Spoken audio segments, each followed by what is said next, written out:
Hola amigos de las motos y motores.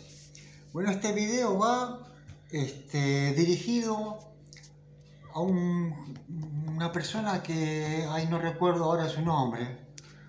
Tiene una radio cercana a Bahía Blanca. Bahía Blanca es una localidad, para los que no lo saben, al sur de la provincia de Buenos Aires. Hasta hace poco yo quería comprar una Ford F100 que estaba, pero era tan lejos, el costo de la grúa y todo para traerla era imposible. Pero muy linda Ford F100 para restaurar. Bueno, este joven tiene una radio allá, pero no me explicó bien, no sé si habla un poco de mecánica, cosa que a mí me apasiona hablar de mecánica. Y yo también quería alquilar una hora en una radio aquí cerca de mi casa, en un programa en el cual la hora era prácticamente un regalo el precio que me cobraban. Y yo tenía que salir a buscar publicidad. Entonces ahí estaba mi ganancia, en la publicidad. Y bueno, con esto de la pandemia y todo esto, lo dejé todo rezagado.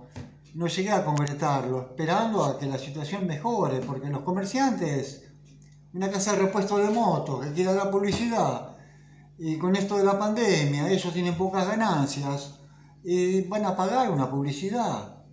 Es medio que no iba. Entonces, bueno, y este video va para este muchacho que tiene esta radio allá. Acá tengo una revista de mecánica popular, la cual me ha causado mucha gracia. Esta es de enero de 1975. Y acá está, dice, cómo comprar un auto de uso, o sea, un automóvil usado.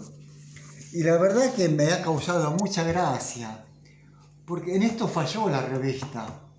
Tenían que haber consultado con algún mecánico. No sé con quiénes consultaron, pero la verdad que es algo para reírse. Y les voy a pasar a enumerar algunos de los detalles de lo que publican. A esta persona de esta radio le interesa mucho los artículos de la revista de Mecánica Popular, de las fechas muy atrás, ¿no? Como ser esta que es del año 75, a ver, página 24. 23. Oh, miren lo que encontré acá. Yo siempre me preguntaba cuál era el auto norteamericano taxi, o el auto de alquiler. Es el Checker. Era un auto que uno lo compraba y lo usaba toda la vida. No se rompían nunca. Era un auto indestructible. Bueno, pues esto lo vamos a dejar para otro video. Acá está. Cómo comprar un automóvil de uso o un automóvil usado, ¿no? Cuando yo compré mi primer automóvil también. Bueno, el tipo me estafó. Porque yo lo fui a ver y el auto estaba bien. Pero el día de ir a comprarlo, había cambiado la tapa de cilindro. Puso otra toda averiada. Encima se hizo el malo, el prepotente. Porque yo le fui a reclamar. Bueno, acá dice algo muy importante. No se deje impresionar. O sea, sobre la actitud sobre el dueño del auto que lo tiene a la venta. Porque hay personas que hacen mucha publicidad del auto. La que hace mucha publicidad del auto y yo no se lo compro. A no ser que esté muy interesado. Entonces cuando la persona hace mucha publicidad, yo me hago todo lo contrario, desinteresado completamente. Hasta le digo, tengo que ir a ver 2 autos más aparte de este. Le digo, para que baje un poco los niveles. ¿Sí? Entonces, no hay que dejarse impresionar por lo que dicen. Ah, hay una frase de la cual hay que cuidarse mucho. Cuando uno va a comprar un auto, especialmente acá en Argentina se usa mucho, y uno le pregunta, ¿y cómo está el auto? Y esta persona te dice, anda, frena y dobla. Ojo, cuando dicen así. Ojo con estas personas. Yo no me quiero tirar contra esta clase de gente porque ellos saben a quiénes me estoy dirigiendo. Es una frase que usan ciertas personas que se dedican a la compra y venta de autos. Bueno, ahora voy a continuar. Acá dice, en un automóvil que fue recientemente pintado. Un automóvil que fue recientemente pintado hay que mirar bien, por ejemplo, al abrir la puerta, ¿vieron el fino que tiene la puerta? Que no sea excesivamente grueso, sino es una capa de masilla pintada, ¿sí? Después otra cosa, los guardabarros, yo meto la mano por dentro, porque puede haber tenido parches, puede haber sido reparado con esta lana de vidrio, entonces paso la mano por adentro. Si tiene mucho barro, tierra, no es para desconfiar, pero si está limpio, uno siente al tacto los parches, las reparaciones que tuvo por el guardabarros o el guardafangos. Bueno, el siguiente, a ver acá qué dice. A ver, los motores impecables. Cuando un motor está muy limpito, esto lo decía un alemán que estuvo en la Segunda Guerra Mundial. Era un loco de la mecánica, pero él era mecánico civil. Pero cuando empezó la guerra, el ejército lo absorbió para reparar motores de tanques, de camiones, de lo que sea. Y era como un militar más. La cuestión que este hombre quedó alterado mentalmente, no estaba muy bien. Pero era una persona correcta. No te iba a estafar, no te iba a engañar, te iba con la justa. Y decía, cuando uno va a comprar un motor de un automóvil, cuando uno va a comprar un automóvil, levanta la tapa del motor y si el motor está impecable, limpito, desconfía. Porque este motor debe tener muchos problemas de todo, por eso están todas las piezas limpias, porque los mecánicos lavan y limpian todo. Ahora, si un motor está sucio, todo lleno de polvo, ese motor nunca fue tocado. Esto es lo que decía este alemán, y tiene mucha razón, o tenía, porque ya falleció. Bueno,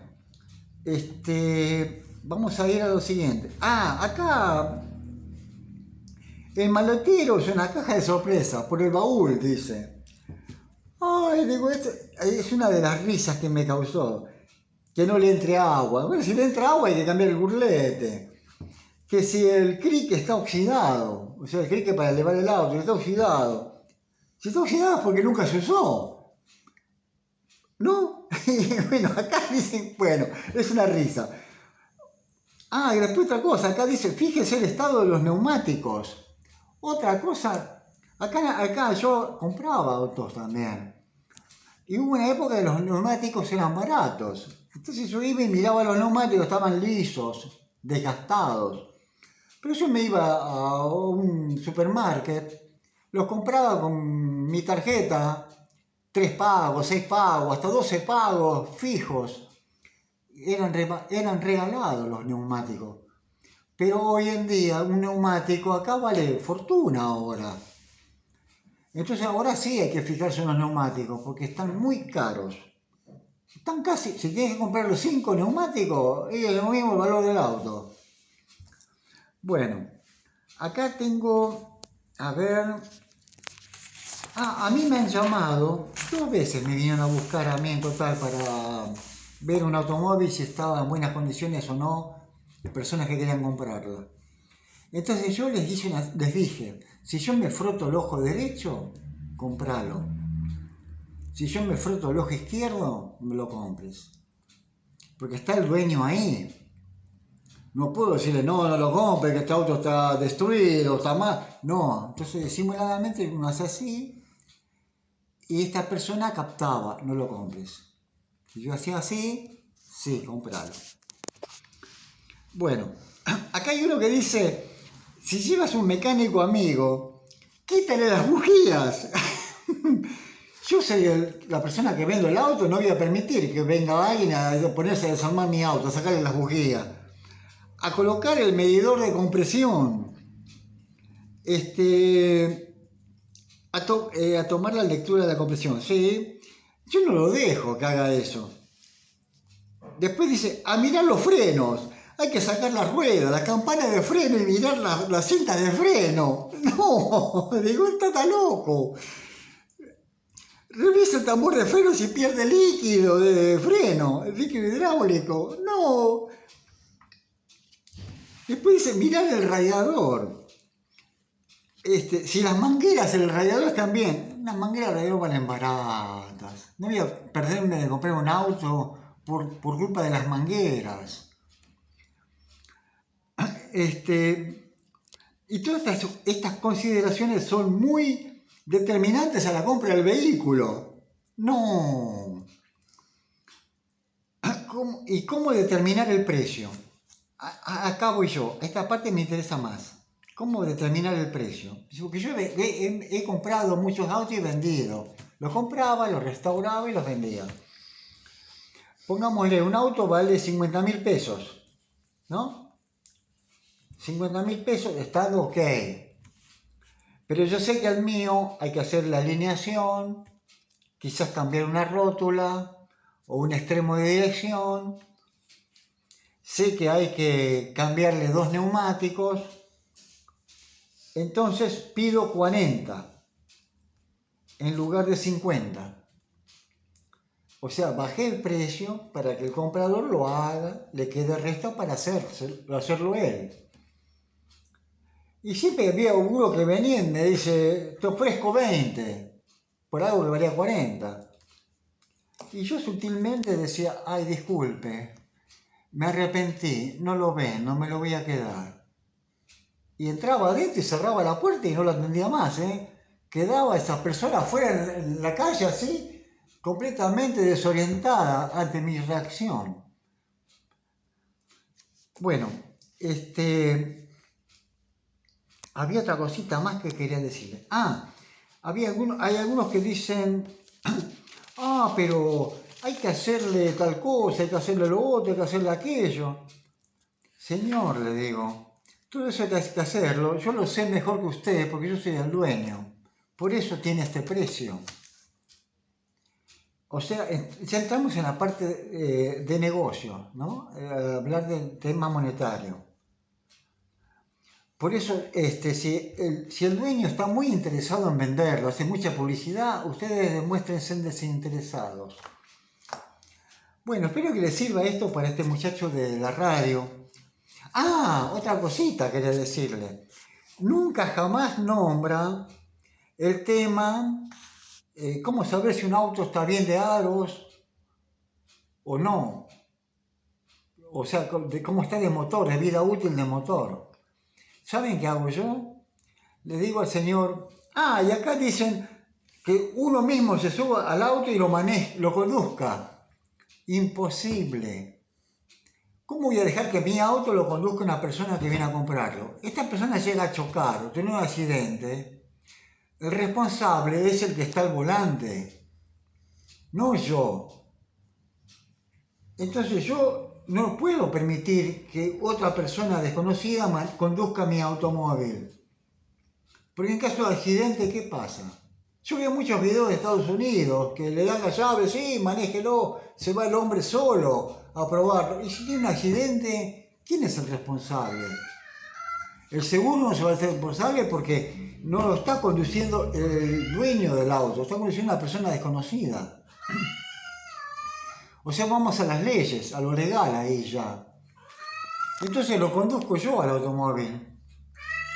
Junior, sí, ya va Junior, mi Junior querido. Bueno, lo conduzco yo y la persona compradora va al lado mío. Le bajo el vidrio, si es un vidrio eléctrico, bajalo, escuché el motor. Mira cómo anda, suelto el volante, va derecho. Ahora freno y suelto el volante, frena bien. Y así tenga problemas del freno, los frenos son baratos. No me voy a perder un auto bueno por culpa de los frenos que están mal. Entonces, me estaba olvidando. Después de que esta persona, el dueño del automóvil, me llevó a andar, a recorrer, que yo sé que el motor levantó una cierta temperatura, entonces, bueno, paramos. Le digo, no lo pares al motor, déjalo regulando.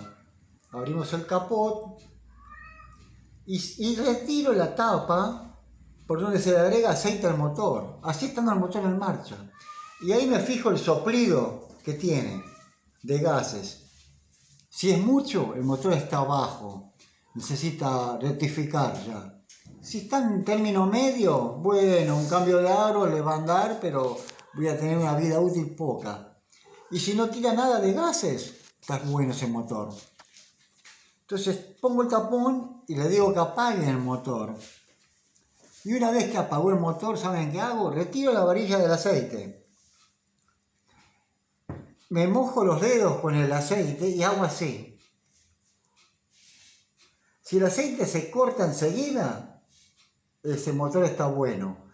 Ahora si hace como un hilo que tiene aditivo, o sea, si hace de esta forma, ¿ven? Una gota así, la otra gota así, me hace como un hilo, ¿sí?